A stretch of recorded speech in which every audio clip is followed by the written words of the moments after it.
Okay, so our disclosure on clustering is in high pace, so we can kind of expect something in 1 or 2 days. Okay, so we will be using clustering, so we are not saying that this is the theory of the clustering and this is how simple example. So in the three-dimensional area, we will show the clustering, means how we can use unsupervised clustering algorithms. So that will show. Okay, so when we talk about clustering, then many things comes like hierarchical clustering. So that also we'll see kind of the curse in the cardinality where we select the number of cluster initial point, initial seed points. So based upon that, how things also changes, but post cluster. Okay, so there is a term called LDA, linear discriminant analysis. So it is not unsupervised, but it makes sense in the unsupervised.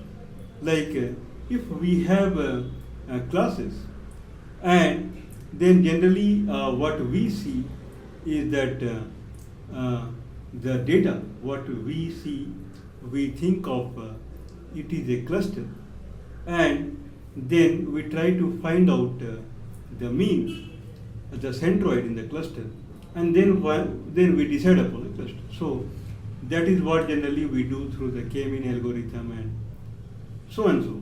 We'll see the bottom and top to bottom and bottom to top hierarchical clustering also. But we will see later LDA in the clustering. Means LDA when you know the classes and we know the scattered data scattered, then in clustering, k-mean clustering, we keep shifting the mean, okay, but we don't shift the data. That is the means whatever, I won't say that is the problem, but that is one of the place where it needs improvement. Means when we recalculate the mean of data points or documents, we call it reassignment, and then we recompute the mean. Can we recompute the documents? So that is the place where we see improvement. So kind of we can do some successive like clustering and LDA and clustering and LDA, because after doing the minor clustering we get clustering. Means we are kind of we can think that we are approaching toward the classes. Then we can refine in a way that the interclass separation, what we see the interclass cluster separation, that should increase.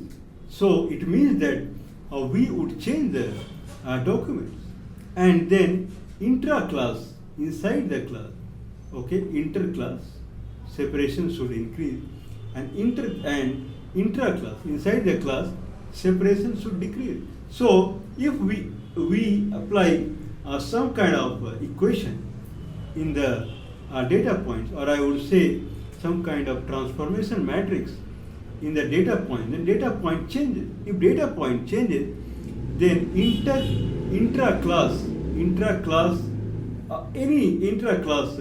any kind of mathematics, I would say the scatter matrix or the variance of the matrix, variance of the data, intra-class, if it is changing, then per change in the intra-class variance, how much inter-class variance, how much inter-class the net variance, it changes. Okay, so if we go for some kind of differentiation, that per change in the intra-class variance, how much inter-class variation, if we maximize it, then probably the key what we are thinking about the transformation matrix that is applied to the data point, the documents, that is changing the intra-class data.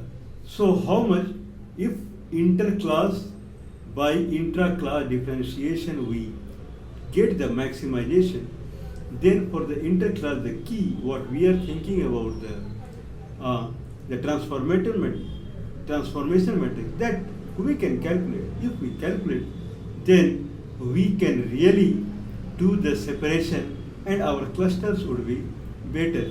Then we can go even more refinement with the reassignment and recomputation, and then we will keep doing.